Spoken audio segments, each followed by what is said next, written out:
Hi, Leah. Hi. So we're painting some, are these Dum-Dums? These are Dum-Dums. Yeah, That's I got a great. huge bag and I've just been like working my way through it. Yeah, I like your composition that you sent too. You sent the photo um, on its side, and I see that you're painting them so that they're upright. Uh, There's really no reason for that. I, I've chosen to paint them like you sent the photo, both as a challenge and because I really like um, the composition when it's on its side like that. Yeah, I thought it looked good both ways. But I might like turn it sideways after I'm done painting it. Yeah. Um, and I also things like this, I kind of like to paint like left to right or right to left rather, because I'm left-handed. Um, Oh, I just noticed that looking at you now. yeah. So Oh, you're also probably gonna notice how weirdly I hold my hand whenever I like draw or paint. I have it like this half of the time, but I'm trying to not do that because it's kind of weird. well, um, you seem to make it work. So whatever you have to do, you know. Yeah, I don't know why I do that, but I know I have like it's actually funny. Most of my best girlfriends are left-handed, which is crazy because it's like 1 in 10 people are left-handed, but like my closest friends are all lefties and kind of always have been. And I think all of them hold their hand the same way I do, and they always get weird comments about it. So must be a lefty thing. Hmm. I'm not sure. Probably from I'm not years of sure not how smudging many stuff. left-handed people I even know. Really? Yes, I know that when I was young, my mother was ambidextrous, Oh. and I was as well. And then it was recommended to her when I first started to go to school that I choose um, to be right hand dominant unless I really had a difficult time writing. Why? And when I started to do a lot of writing, I'm not sure that's how they did it in the early 80s. You know I, what? I, One time when I was little, I was on an airplane and I was drawing, and this old lady walked past me on her way to the bathroom and was like, "Don't use your left hand to draw." And I was like, "What?" I was like yeah, well, 6. that sounds like pretty old school Yeah. and yeah, a little bit superstitious even. Yeah. It kind of freaked me out at the time. Yeah, But well, I think they call the Italian, I'm thinking, art history term for left-handed is sinistra or yeah, I've heard yeah. that. I think I read that in like a Dan Brown book, like in the Da Vinci Code or something. Oh, Because they talk about all that symbolism stuff. that's But right. yeah. So I guess being left-handed makes you like evil. Well, I mean, because you're moving across Am I your covering it? surf, well, no, I mean, it really doesn't matter. I mean, people can still see what you're doing, and I'm just wondering, uh, does it change the order of which you work on things? Like, do you save any of the edges till absolute last to do because you're afraid of taking your hand and kind of going over paint or smudging anything? You kind of start Sort towards of. the middle. I like to start on the right. So if I'm doing something bigger, Yeah. yeah, I worry about it a lot. And when I'm doing something bigger, I always start at the top right and then work my way like down and to the left like that, if that makes sense. Okay. But if it's something like this, I do have a pretty shaky hand, but like I can just lean my arm like that and kind of get around it. And I also like rotate what I'm working on a lot. So I'll probably end up doing that if that's cool with you, as long as I can Yeah. keep it on camera. But yeah, Yeah. that's how I make my way around the edges. No, we really don't get any kind of trolls or hate mail on these YouTube PaintCasts that I do with other painters. It seems like Thank goodness. just just other people who uh, want to see us paint are pretty much tuning in. So I don't think I don't think anyone really minds. Fellow enthusiasts, really. I sure as hell hope so. Yeah, I hope so too, because I don't want to get my feelings hurt. Just kidding. Ugh. I'd be So fun. you just told me that you've been only painting since the pandemic started last March. Yeah, so, and I will say that I've always drawn a lot. And Mm-hmm. like I sort of like goofed off with acrylics in like high school in the summer or whatever, like made a few paintings like that. But so when the pandemic started, I was working in hospitality. Well, I worked in a corporate office for a hospitality company. And of course that industry got pretty wrecked for obvious reasons. And I got laid off because I worked in marketing. Um, And so I was like, well, now what am I going to do with my life? Because honestly, I didn't really like working in like a corporate environment anyways. But like, besides having my feelings hurt, I wasn't too distraught at not working there anymore. Mm-hmm. Um, and like unemployment was amazing at the time. But so I was like, well, what am I going to do with my life? So I did a few drawing commissions.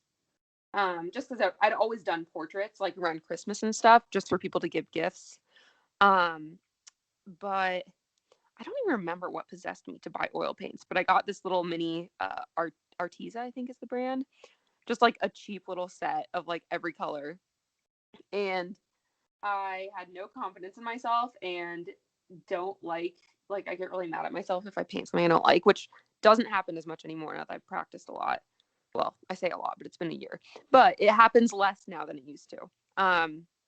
And so all I had the confidence to paint was clouds because I was like, well, no one will know if it's messed up because it's a cloud. So, and then after like a week, I'll forget what I messed up on it. So for like 2 weeks, no, 2 months, what am I saying? All I painted was just like clouds in the sky. Mm-hmm. Um, and then I don't know, I just sort of started, I was like, okay, I'm bored of this. I need to paint something else because I can't stick to one subject matter for too long. So I just kind of started painting everything. Um, and posting it all on Instagram, obviously. So yeah, now it's been actually, I should go check when I posted my first painting on Instagram. Maybe I'll share it. It's probably embarrassing, but I think it was a painting of, well, my first oil painting was definitely the sky. But I think my first like painting I posted was probably my dog. And it was really small because I didn't want to like waste money on big canvases or paper. So it was like 3 by 3 inches. What medium are you using right now? Oil. I pretty much only do oil right now. Okay. Um, I did like I had an artist block over the summer and I sort of started playing with oil pastels. So I think and that helped a lot. So if that happens to me again, I'm definitely going to go back to that. But acrylics How are not for me. how interesting that you're working on a white ground though with oil paint. Is that weird? Um, to me it is. It seems like, well, I mean, my color vision is a little messed up, but it seems to me like it would be a little bit too extreme Hmm. for values. I kind of like to keep everything on a tone surface, and I tend to paint on like a pink a lot. Yeah, I've Uh, seen that you do that, like a just bright because salmon. just because I kind of find it easier. But yeah, I just thought that maybe you were doing gouache or like an acrylic or something, just No, with I a am white so surface. bad at acrylic and gouache. Like I hate it. I can't enjoy it. It's awful. Um, but okay, I have a question actually about like when oil painters put down a wash or whatever. Do you paint on it while it's still like wet, or do you let it dry for a few days, or what? Because I've always kind of wondered about that. Uh, Depends. You can wipe it down Uh huh. with a rag. You can use medium with it. You can scrape it down if it's on a like a hard surface, like a panel with a razor blade. Yeah. You can do a dry brush on top of what you already have. there's a lot of ways to work wet into wet, or to take that wet initial block in that you have and sort of bring it down and kind Okay. of push it into the ground a little bit more, so that whatever you put on top isn't affected too much by it. Some people I know do wait until everything's fully dry, but it seems to me like it would just be a hell of a lot easier if you're going to do that, just to do your entire underpainting in acrylic Yeah. and then put oil on top of acrylic. Because I mean, So, when yeah. you use acrylic gesso, that's essentially what you're doing. You have an acrylic polymer primer that you put on wood or on a panel, and then you paint oil paint on top of that once you sand it down. I So mean, I there's do a lot use of. an acrylic gesso. I'm sorry. I do use an acrylic gesso, but like Yeah, obviously it's white. yeah. I mean, occasionally I'll just use like an oil white before I put my ground on, just to Oh. vary things a little bit. But I don't know. There are a lot of different techniques for it. I'm a big proponent of making a lot of mistakes. Like, really, I mean, most people, when they start off, they keep their brushes in mint condition for like 6 months. Oh God, I don't. I think it's important to see how you can break it, how many different ways you can use it, scrape with it, how long it lasts. Yeah, I'd say go through the whole gamut of using your tools and actually figuring out the boundaries that you're comfortable with, not only for your surface and your medium, but also for the tools that you're using. That's interesting. This is actually really helpful. I mean, this is like a free art lesson, honestly. Um, I went through a phase where, like, on Instagram, I saw that everyone was like priming their um, surface with like hot pink or like red or whatever. And I went through a phase where I was doing that, but it honestly kind of hurt my eyes. Like, it was hard for me to look at, and like it would just Oh, overwhelm my vision to where I couldn't really see what I was doing. And I don't know, I just stopped doing it because I didn't like that. And I like a nice clean white background. wow. So yeah, I don't know. I guess that's weird. I had no idea it was weird. Uh, it's only weird if you're used to doing something very, very different. Um, I have seen a lot of people just go straight through and do the white. Hey, speaking of interruptions, I actually have to field an interruption real quick right now Go because for it. someone has come looking for my daughter. Oh my Um, gosh. uh, Enid's not available to come out yet, girls. I'll tell her that you came by, okay? Yep. Dad life. Yeah, we have met up with another family at this lake here, and we caravanned with them at some points because we're both homeschoolers, and Uh-huh. both of our families full-time travel. Yeah. So yeah, so whenever we're together at a spot, the kids do whatever they do together, and yeah, That's so fun. it is interesting. It's I'm just jealous of your kids. pretty random. It's really cool. So wait, what lake are you at? Like, where are you? I am in an undisclosed location Oh, you don't share it. somewhere north of Waco, Texas. Oh, cool. Is it It warm? is not warm. It is Oh, actually cold and extremely windy today. ew, Uh, weird. but it was warm earlier. I mean, I went through that Texas storm thing a few Yeah. weeks Ooh. back, and that wasn't fun No, I'm sure it to wasn't. do in a motorhome. It got Oh down God. into the negatives at one point. Yeah. Um, Were but you like kind of scared? Like, I would be so freaked out in that situation. no, I wasn't scared. I was really annoyed because we have 8-9 month old puppy. Yeah. To keep going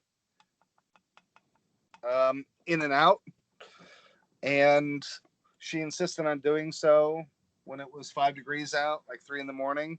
Oh, of And course she did. I had to keep getting up and checking the pipes Ew. and making sure that nothing froze, because even though it's a big kind of motor coach that has the pop outs and that has some protection underneath it, it's not just like a trailer or an Airstream. Uh, Things can freeze if you're not careful. Yeah. Um, And yeah, that would be a huge pain in the butt. yeah, it would definitely put a kink in things. Yeah. Now, whereabouts are you? So I am at my parents' house right now, in Bloomington, Indiana. I don't know if you're familiar, but I I don't live. think I've been to Bloomington. It's in southern Indiana. It's like an hour south of Indianapolis, Okay. and that's where I grew up. But I live in Chicago. Oh, all right. Yeah. So So that you're that also storm was time pretty there. standard for us. Yeah, yeah. What were you Yeah. saying? I was just saying that you're in the central time zone. I wasn't sure why. I thought maybe you were West Coast. No. Oh, actually, I think right now I'm in Eastern. In Chicago, I'm in Central. But I think in Bloomington, this is Easter. It's an hour different. I don't know the names of the time zones. Um, but yeah, no, I'm not West Coast. I wish I were. I have been painting a lot of like California landscapes lately because I've been digging through old photos of like Mm-hmm. a trip I went to visit my friend like a Mm-hmm. couple years ago. So I can see what you might have thought that. Yeah, the California photos never get old with me. No. I'll still go back and do landscapes of my time in between Los Angeles, Malibu, Carpinteria, kind of all the way up to Santa Barbara area. Yeah. The coast there is pretty amazing. So pretty. Okay, this is kind of a random question Go about for it. reference photos that I was kind of thinking about the other day because I was going through a bunch of pictures on my phone and I was thinking, oh my God, because I used to be like, oh, I have nothing to paint, like I don't know what to paint. And I think part of that was that, I was still new at it and I was still kind of like not, it wasn't that I didn't have anything to paint, it was that what I did have, I didn't feel confident enough to paint it.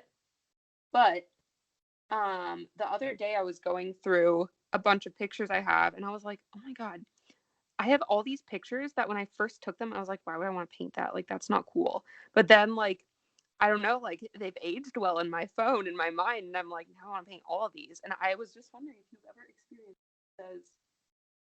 I have an extra, like, 300 pictures now that I've taken in my reference photo folder that, for whatever reason, I decided weren't good enough, like, last year. So, Did I miss part of that? you may have. Okay. Where did I cut I off? think maybe my signal went in and out a little bit. Yeah, probably. Okay, I heard a little bit about having a lot of reference photos. Oh, okay. You had I'll a make it question about the short. reference photos? So I have a lot of reference photos that, like, when I initially took them, I was like, there's no way I could ever paint this. Like, it's a stupid picture. I don't like it. But then, like, a year later, I'm like, oh my God, like, I was sleeping on all these amazing reference photos. And I was Yeah, wondering if it ever happens to you when you first take um, all the a time, picture. every Really? single week. Yeah. Okay, so that's a real thing that Oh I yeah, just experienced. Interesting. indeed. I wonder if it's like after the fact, you're like looking at like the fond memories and you're like, oh, this was so nice. And it doesn't really like, maybe it's because like everyone's like critical of themselves, but then time kind of like distances you from that moment where you might have been feeling self-critical. So you're like, oh, this is actually a really nice photo. I don't know. Well, I get around it by using a lot of my wife's photos. Oh, that's Does genius. your boyfriend Take pictures? yeah, does he He is takes he creative pictures, but type I at all? definitely wouldn't want to paint them. Oh. His Yeah. camera roll is just like portrait mode pictures of our dog. Oh, okay. Well, Yeah. uh, So no, yeah. but whenever like, Because I'm just saying, sometimes someone else's eye, when you travel with them, um, is more interesting after the fact than your own eye. yeah. Sometimes you just naturally fall into taking reference photos of things that you've already done, that you Hmm. may have had success doing, or that kind of came easy to you when you created the image. So you just, I think it's kind of a reflex almost. You take a similar photo, but it kind of takes someone who maybe doesn't paint those kind of things every day to get a fresh perspective on where you were. Yeah. Uh, yeah, because I would have never taken a lot of the photo reference I use that my wife takes. Yeah. She just takes completely different pictures than me. And you know what? I sometimes use, like, if my friends will post, like my real life friends will post really nice pictures to their stories on Instagram, I'll text them and be like, text me this, I'll paint it. Yeah, tell them that you're going to steal Yeah, it. I do that all Just the time. yeah, hey, this is stolen. I'm going to paint it, and when I sell it, I'm not going to give you anything of it. Yeah, So thank goodness they don't care. okay, good. Um, but yeah, and I'm very lucky that my friends like have a very good sense of composition, and I think they have good taste and they travel a lot, which is the most important part. It is important to have good taste when It you is. do this kind of thing. Um, Yes. well, I think if you are a proficient painter, but you have um, like a lag in your sense of taste, then Yeah. everything you do sort of comes out looking the same. And when you Yeah. go through certain people's social media feeds, even if they're kind of very accomplished artists, if it's the same thing over and over again, it just loses my interest. Yeah, I And know what you mean. I think it's because there's um, there's an sometimes there's an attachment to a certain color world, and I this is a very biased hot take opinion right now, but I think that if you are open to um, all different sorts of combinations and color intensities and kind of valuescapes within your own work, and that you when you post a variety of things, then you sort of are able to gauge um, better where you want to take things, opposed to Yeah. just same colors, same general composition. Yeah, and I've been thinking about that a lot lately because I'm like, sometimes I'll be like, oh, I wish I just had like a set color palette that I always used. But then at the same time, I'm like, well, then I couldn't make that exact shade of green that I sometimes like really want to see that I can get with like Viridian or something. But like, I don't know what I'm saying. I feel like I would get so bored. Leah, nobody knows what they're saying when you paint and talk at the same time. Yeah.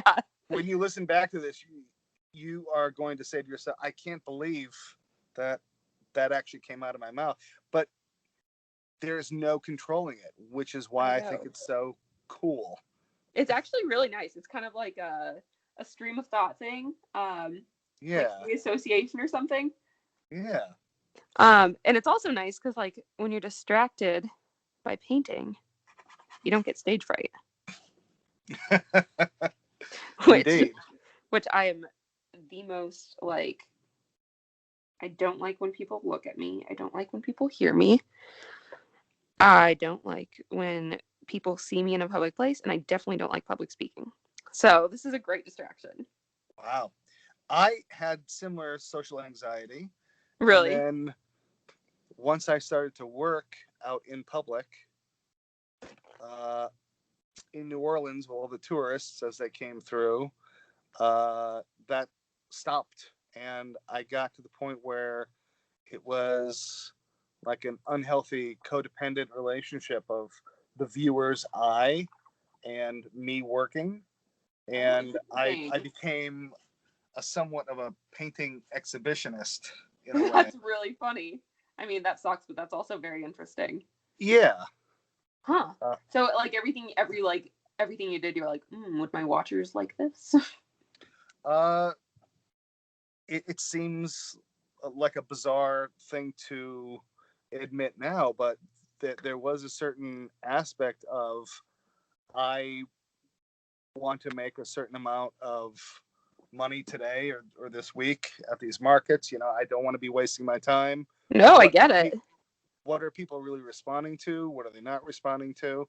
And you get like a good amount of immediate feedback in those situations. Yeah. So I guess it was just a certain amount of reinforcement. Sorry, everybody, I just knocked my camera, but I'm painting at a funny angle. All my stuff broke just before we started recording this. Okay, so when you are working in oil, you go now. Do you normally do shadows and then you sort of move to positive space and then you move to the negative space around? Is that when you do all of your kind of really heavily brushed looking outlines and kind of Yeah. So you know what? Someone actually asked me that on I posted like a video yesterday of some oranges I painted. I guess I do. I everything I've read or whatever, like seen on a YouTube video says that you want to work uh dark to light, fat over lean.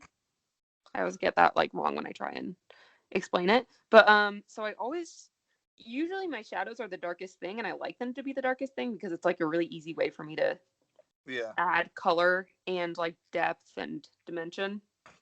So I usually just because of that end up starting with shadows.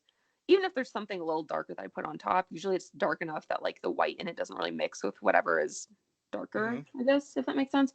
Um, so yeah, I guess did I just knock my camera? I start with the shadows usually. Um, and then kind of depending on how big the canvas is or whatever I'm working on is, I then start filling things in from right to left, like the midtones and stuff. Mm-hmm.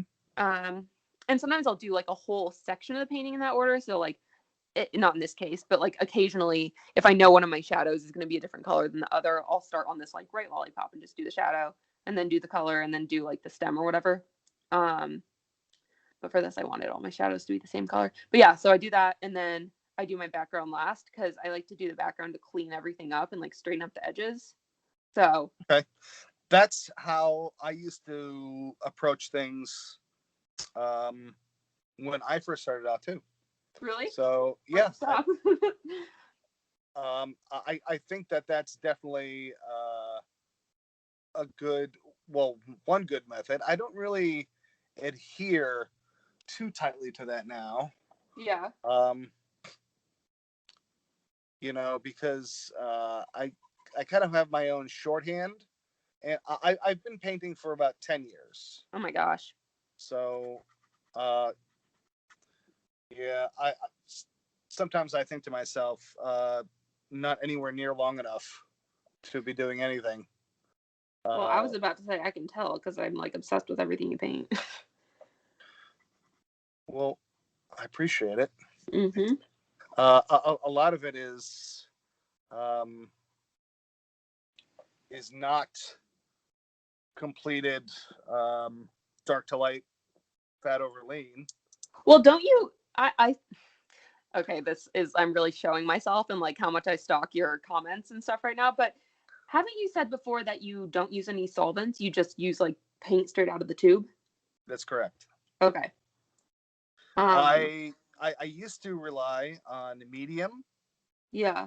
because I enjoyed mixing some paint for a little while. I was kind of experimenting Yeah. when I first, like maybe 2016, 2017 ish, um, when I first started using the water soluble oil. Oh wait, do you still use that? Yes, I almost exclusively just use water soluble oil. Oh well, I'm sure that travels really well, so that makes sense. It does. And I have to be really careful about being able to clean up everything because of the puppy and the kids. Yeah. And so, because I'm painting around people, I want to keep everything as neat as possible. Non-toxic. Yeah. Yeah. And I mean, I'm still careful with the cadmiums and things. Yeah. I know that's something that scares me too. I had no idea until recently that like actually it is kind of like sketchy, some of these ingredients. Very much so. Yeah. Don't eat your paint, Oh, you don't say. and make sure that you get it all off your hands. Yeah. And So now I'm like really scared to touch my cadmium yellow. yeah, now, well, do you ever wear gloves? Because I think that some people sort of Yeah. have their fears alleviated by, wearing some neoprene or vinyl gloves when they paint. So I Um, tried that because a painter who I follow, who I really like on Instagram, was like, you should wear gloves. So I tried. But then, like, for some reason, when I'm wearing gloves, in my head, I unconsciously continue to touch my face as if there's no paint all over my hands. yeah, that's why I don't wear gloves. Oh, okay. That makes me feel better then. Because I, for years, had really terrible allergies, and I'd be one of those people who like rub my face kind of as a tick, Oh, just I because. always rub my nose. Yeah, yeah, Like, even when it's not itchy, it still feels like it's itchy. yeah. I understand that. So I have gotten paint all over my face before when I've worn gloves, and when I paint without gloves, I don't get anything on my clothing, on my hands. Like I am, I maybe sometimes on my thumb and forefinger on my right hand, there'll Yeah. be a little bit of a smudge of something, Yeah. but that's it. All right, I'm not gonna lie to you. I definitely get paint all over my hands when I paint, but at least I'm like more aware of it, so I'm not touching my face because I feel like cadmium on the face Yeah, versus cadmium on the fingers that you're just gonna immediately wash off, like seems a yeah. little less horrifying. Um, well, it's also kind of I've been into a non-cadmium CMYK palette lately. So Okay. I'll use Payne's Gray for my black, and then Okay. it's plus white, so then titanium white, and then I'll use a lemon yellow, and I Okay. use quinacridone magenta, Mm-hmm. and I use phthalo blue green Yeah. for the cyan portion, and then I add um, a burnt sienna to that, and I've been able to get some pretty good results with that lately. And that is a cadmium free, as far as I know, Yeah. Okay. That's uh, interesting. alternative. Yeah, and with the magenta and the lemon yellow, I can still get the range of yellows because I have the burnt sienna Yeah. to ground things and to just kind of naturally warm it up a little bit more. Okay. So yeah, I mean, I do really like my cadmium yellow deep though. Uh, I think that's what I'm using right now. yeah, Actually, no, medium. I find it hard to get away from that. So I obviously, having only been painting for a year, I don't really know that much about different paint colors. By the I've been way, I like, just have to say I'm kind of surprised what? that you only been painting. Like when you first commented, and I was like, yeah, have you ever done like painting on YouTube before?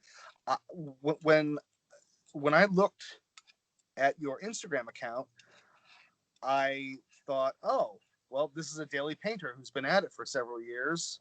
I should just go ahead because I asked like 20 people that day, and I didn't think twice to see if you were interested in as well, because I just assumed that you had been doing it for a while. Well, I'm honored. I mean, like I said, I've been drawing like pretty much on and off my whole life. Like I'd go through phases where I felt like doing it, and then I wouldn't touch anything for like another year, and then I'd do commissions at Christmas time, and then completely dump it until next Christmas. But yeah, yeah, that's pretty much it. But I did get on the daily painting thing pretty fast, and I can't quite remember why. Well, the why I guess would be that I had nothing else to do because I was laid off. But I can't remember where I heard about because I read the Carol Marine book that everyone's read about daily painting. Have you not read it? I haven't read it yet. Well, I doesn't am matter. terrible about doing anything that I'm told to do. I don't listen to anybody. I don't read anybody's book. I don't watch anybody's video. I'm just like kind of a curmudgeon about it, and I'd rather make all the mistakes myself. I think with painting, I obviously I don't know if I'm any place yet to say that, but I think that's kind of how you have to do it. And also, I usually don't read any nonfiction either, so I'm with you there. If I'm gonna read, it's gonna be like, and I do read a lot, just not a lot of nonfiction instructional painting books. I have like 10, and the only one I've actually read is the Daily Painting book by Carol Marine, and that's because it's short and it's actually not that boring somehow for nonfiction. Okay. Yeah, I mean, so, if there was like a Tolkien book that was somewhat daily painting, that had hobbits and dwarves and dragons and stuff, I'd be like, yeah, I will give it a go. I'll see what they have to say about painting. But if it's just some other person online, then I can't, because my attention span is next to nothing. And you're also not a beginner. Like, I read that book when I had literally no idea how to oil paint. So it did come in handy for me, because beyond just saying you should paint a small painting every day, it also told you like a lot of basics. Why have I been using this brush for a really tiny area? No wonder this is going horribly. But yeah, no, oh my God. I have read 25 books this year so far, and they're all fantasy. I think that's healthy.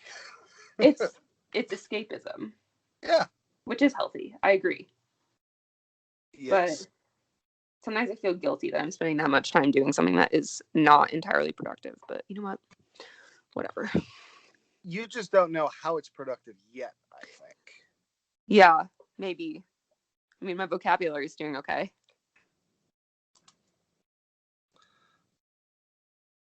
So I see a lot of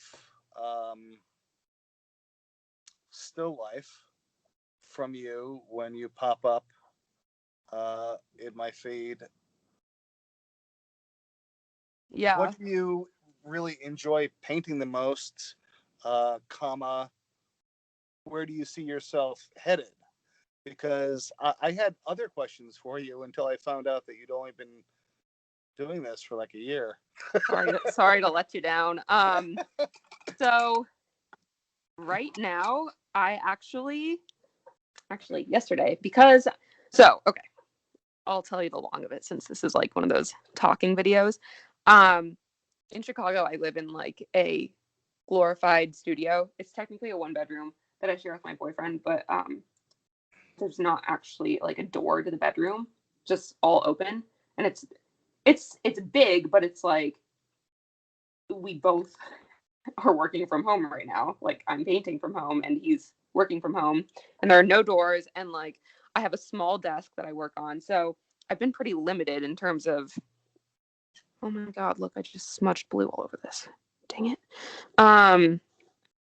Where did sorry, I just really screwed up, but it's fine. What was I saying? I've done that a few times so far in this video. Okay, that makes me feel a little better. Okay. Oh yeah. So I don't have a lot of room. That's why I paint so small. But yesterday I went to the local lumber store in Bloomington and I got some really big masonite panels. And it's kind of funny. So in my head, I like painting with a ratio of like 3 by 4, not 3 by 4 feet, but like that the proportions. I Yes. like that proportion. So in my head, I'm like, I'm gonna go get like a 3 by 4 proportioned hardboard that's big. But I didn't actually like think of the uh, measurements. So I like walked up and I was like, I'll take a cut of the 3 feet by 4 feet, and then they cut it, and I was like, oh my god, that's really big. But they were like, they didn't seem too thrilled to have me like coming right before their closing and being like, hey, can you cut this wood when I clearly have no idea what I'm doing. So I kept my mouth shut and like loaded these giant panels into my dad's car, and then my dad was like, those are really big. So when we got home, he cut them in half for me. So now they're a foot and a half by 2, and All then right. I got 2 foot by 2 foot ones. So I said that literally the longest way I possibly could have, but I am trying to start painting big paintings instead of 6 by 6 inch paintings. How, So however, I would encourage you to not stop the 6 by 6 paintings oh, I have no intention of because stopping. they inform a lot of choices, and because you do so many of them so often, you can um, you can make small subtle changes from piece to piece and teach Uh-huh. yourself a lot about your subject matter in Yeah. a smaller scale that if you had tried to do it much larger, you're going to be wasting a day or two of your life doing an experiment that you could have done at a fraction of the scale. Yeah, and you know what? That brings me back to the book I was telling you that you should read, because that's kind of her whole point, is that like you can learn so much from painting every day. And it's like, if you are a beginner and you screw up on a little 99-cent 6 by 6 piece This of is Carol hardboard. Maureen's book, right? Yeah. Okay. I think I reached out to her and asked her to do this. I haven't heard back from her though. She's probably really busy. She's got books. Yeah, I know. Very informative, helpful books. The only nonfiction book I will ever tell anyone to read. But yeah, so that's like kind of her principle behind like doing a small painting every day. And I really think that's probably the only reason I've been able to stick to this and make progress, because I am so hard on myself about paintings. And if I screwed up a big painting, I'd be like, I never want to paint again. This is a waste of time and money, and I have no place doing this. So yeah, I definitely won't stop doing little paintings because A, it's fun, and B, it's like not such a commitment. I'm like, Yeah. I'm already feeling really intimidated about starting a really big painting. Well, I don't know if you are a fan of comedy at all, but Jerry Seinfeld has some really interesting insight on um, having like a daily meditation or something that you do every day. And Yeah, in this context, he was talking about writing and about comedy writing and about you know um, doing like what you have to do, experiment, get through it, and when you finish, you have to congratulate yourself. You have to feel as though you accomplished something, that um, that everything was worth it. And then he says, then the next day, if you need to, you can come in and rip yourself a new one and be highly critical while you edit. yeah, But that you have to sort of be a cheerleader for yourself um, while you're experimenting and kind of drawing on that creative energy. yeah, And that it is helpful to then be critical, but only after you kind of get it out there. yeah. And you know what else?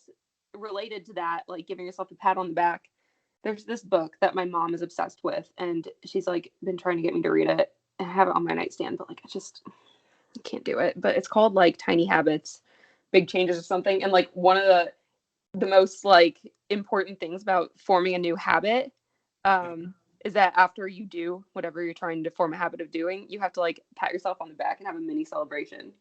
So like I think that's also part of it, is that like you kind of ingrain it in yourself that even if you maybe didn't do it as well as you wanted to, you still did something good, and you get that little mini like Yeah. endorphin rush from telling yourself good job even if it was nothing, and then it makes Yeah. you want to do it again.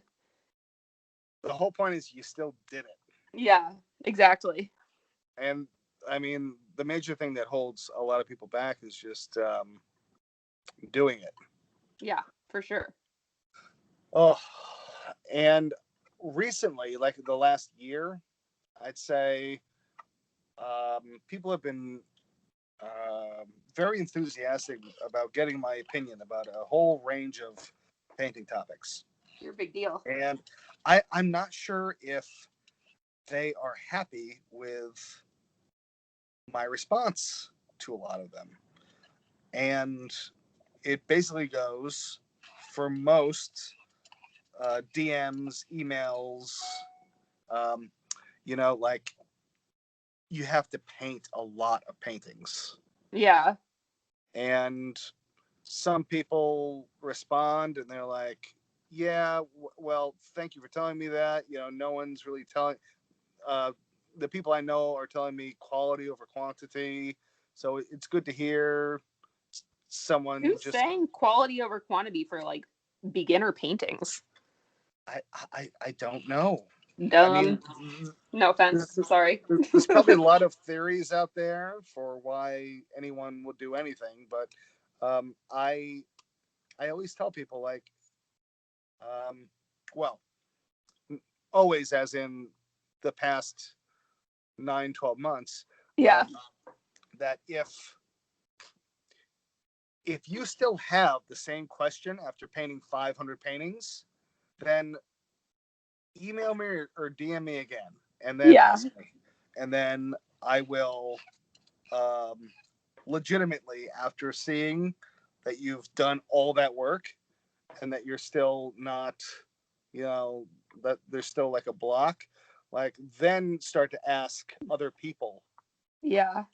But a lot of that just magically goes away Well, because yeah, and I feel like okay, someone telling you when you're practicing something, like the whole principle of practicing is you do the same thing over and over again. That's how you get better at it. So, a certain part of me seems to think that whenever I see someone quoted as saying, um, it'd be better to do like one really great painting than 10 mediocre paintings. I mean, maybe if Um, you want to sell it, but like if you want to get better, well, even if you want to sell it sometimes, like, how do you know that the one turd that you're polishing is actually anything?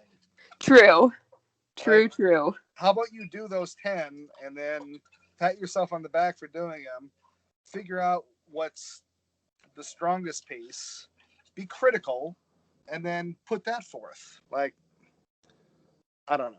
Yeah, I mean, I'm with you. It's kind of funny. I feel like my account, like I got a bunch of like a bunch of new followers all kind of at once, and I started getting questions like, how did you learn to paint the way you did? And like, I'm like, first of all, I am not experienced enough to give anyone any sort of advice. But also, the only advice I have to give, based on like, I don't know, general life knowledge, like I'm gonna sound like such a jerk saying that, but like, you just gotta practice. Well, yeah, I think I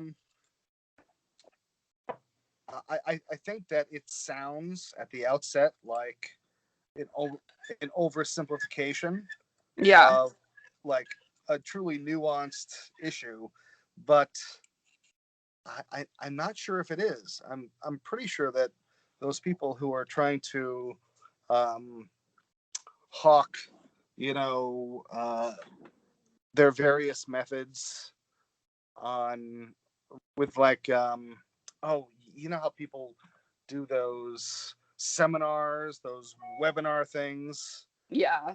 and then they'll tell you that you can purchase an exclusive webinar to reserve your spot to learn all about how to do this with art, or you know. Yeah, and I mean, sure, maybe you can pick up some technical stuff, but like Yeah, you're not that's going to get better by watching it. yeah, that's not going to do it at all. Yeah. Again, I'm like talking like I know what I'm talking about, but Oh, please. sorry. This YouTube show is ideally it's all about people just talking shit. Yeah, I like that. Because I mean, if we were in a group of people, kind of all around this still life of Dum-Dum lollipops right now, um, some people would be talking, other people would be working. They'd be kind of, you know, adding in their 2 cents here and there. But I mean, it wouldn't be profound. It would just be like mostly, um, you know, like a storytelling time in a Stitch and Bitch sort of situation. Yeah. And that is what I miss most about actually painting with other people. Did you paint with other people a lot? Yeah, I used to paint around and with people all the time in New Orleans. And Okay. So the, beyond just having people watch yeah, you, you I also have mean, like painting friends. yeah, they did very different things than me. Like a lot of times when they were like, if they were working, they were working on, you know, uh, various things. Like some did more crafty type of painting things. Oh, yeah. Yeah, it's kind of hard to describe what people do for a living there. It's so kind of fluid and it changes, and you have seasons and you have certain shows that you do different work for. So I mean, it varies. Yeah. But yeah, I still was used to working around other people and having kind of like a background of conversation. Yeah. And that's why I started this. I thought that a lot of people might want to have a weird background conversation and meet other daily painters online. And Yeah. lo No. and behold, who knew that so many people wouldn't want to do it? Yeah. When you told me that, I was like, who wouldn't want to do that? Like, what? You got something better to do? It's a I pandemic. I don't know. I mean, I'm not Mr. Personality, and I don't do a great job as an interviewer. Like, I'm not a professional interviewer by any means. I don't have great equipment, and this is not a high production value. Like, I'm not investing a lot of time in these things because my normal business takes up all of my time, Yeah. you know? Yeah. But, you know, I try to, I tried to start this as just sort of a way to be more social. Yeah. Good time for it. Yeah, well, I mean, I'm not a very social person, Oh God, me neither. and Being isolated for the virus has changed like nothing in my life aside from yeah, my occupation, but yeah. yes, I know what you mean. To a certain extent, it was just like I hate to see so many people having such a hard time, but Yeah. I mean, not having to deal with a lot of different situations was a little bit of relief. And I'm not the first person to, you know, like we aren't the first person people to voice that opinion after like being a year into this thing either. Like I think generally introverted people Yeah. had a um, had a much shorter kind of reactionary period, Yeah. and it's really the extroverts, the people who really Yeah. want to get out and um, Who see actually other like people. get Yeah, re-energized by being around other people. yeah, like Yeah. That would suck for them, but can't relate. yeah, I know it. Ugh. Okay, so this is kind of a random question. Another thing that I was thinking about, but of course had no one to really ask because I have no painter friends. But do you or friends in general? But do you use black a lot? I don't know if that's a I weird will color or use question. I will use lamp black and alizarin crimson together, and I will sometimes mix up a hybrid color to use as my black in a palette when I know I am working with exclusively like a warm feeling in a painting. Like if I do a very vivid sunset that has a lot of orange, yellow, and then those kind of really deep, warm shadow colors of foliage in the foreground, then Mm-hmm. I'll use lamp black along with something. But I generally never just use white in a painting, and I Mm-hmm. never just use black because white, of course, is like it's a really fast um, thing to look at because it's all colors combined, but it's like accelerated.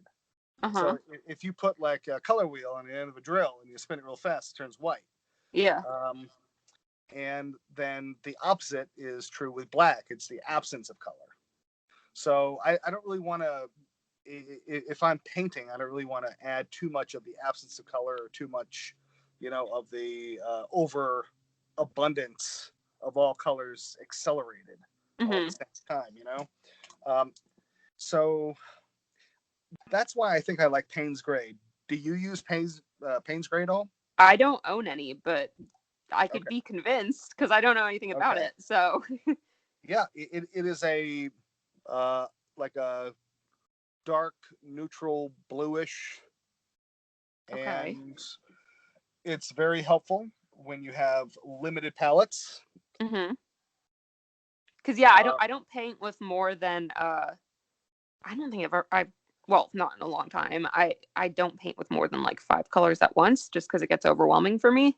yeah, Um, and I find that I make some strange decisions when I have too many colors to choose from, and it just never really works. maybe that's why you have such a following, and why people are really responding to what you're doing, is because you don't throw too many things into your palette, so your paintings come out rather clean. So you're able to Yeah, use I don't like your when it's like background a of drawing. jumble of colors. Yeah. And I also just like I tend to like more like minimalist stuff. I just love like primary colors. Like I Hey, love seeing them like the way this is nothing in a wrong with painting. that. But what I was also going to say is that well, I was going to say I don't own any black, but that's a lie. I think I have a like a little baby tube that came with my first painting set, but I Hmm. don't use any of those. So I don't know if I've ever actually used black in a painting. Well, I would recommend start mixing a hybrid black and like really like a really strong tinting color, like an alizarin. Mm-hmm. Um, yeah, What? Okay, what's a tinting color? I don't even know anymore. I'm mixing things on my palette and I'm talking and everything seems to be coming out okay. I still have somewhat of a grasp of the English language, but we're getting at the point where it's almost an hour, so my brain is starting to shut down a little. Yeah, I'm in the same boat, especially because I'm like in the part where like I have a really naturally unsteady hand. Like I can't even really pour wine without spilling it. And this part of things is always a bit of a crapshoot. Well, yeah. Now, well, I think that you still pull it off though. Thank you. Are you a fan of Wayne Thiebaud? Oh God, yeah. Yeah, He because is I one of see my a lot faves. of influence there. I think that he really informs your taste. Okay, it's funny that you say that because I didn't actually know who he was until like 6 months ago. And Okay. then I like saw some of his paintings and I was like, this is my guy. Yeah. But yeah, I'm I love everything he does. I I'm a love big his fan as colors. well. I love his subject matter. Yeah. If you couldn't tell, because I like only paint things with a lot of sugar in them. But Well, I think that that's um, I think that that's like a universally enjoyed subject matter. You know, candy, dessert, candy, things that are sweet. Things that invoke a lot of memories. yeah. Yeah. And also I've been really into like translucency lately, so that's why I've been really liking like suckers and oranges and like makeup, which all Wayne Thiebaud stuff. But um, yeah, I don't know where I was going with that. Well, I just really like translucency. if you're gonna, I think, um, choose someone to inform uh, your daily paintings, I think that's a pretty strong choice. Yeah, Now, I really like his stuff. tell people where they can find you. Like, what's your handle on Instagram? Okay, so my Instagram is at leahgardner.art. Gardner is Gardner, not like gardener, just Gardner. And then Leah is Leah. And then I guess people use Twitter. I don't even know. So I use Twitter. I don't know what my handle is. So I'll have to like send that to you or something. And it's also in my link tree in my Instagram bio. And then my website is also in that link tree. And you can shop stuff on my website. And then I've been saying this for a while now, but I really want to like start posting on my YouTube channel. I have like 2 videos on there that were just sort of me trying to figure out what I was doing, but I want to start Great. recording painting. So that will be a thing too at some point, hopefully. It was great to meet you, Leah, and to Yeah, you paint too. uh, the Dum-Dums with you. And I hope that you have a great spring and summer. You too. And also, I'm just now looking at your Dum-Dums. They look really pretty. I like them a lot. I appreciate that. Yeah, I'm like looking over my little camera phone holder. But yeah, thank you. It was really nice meeting you, and this was super fun. All So right. thank you for Cheers. asking me to do it.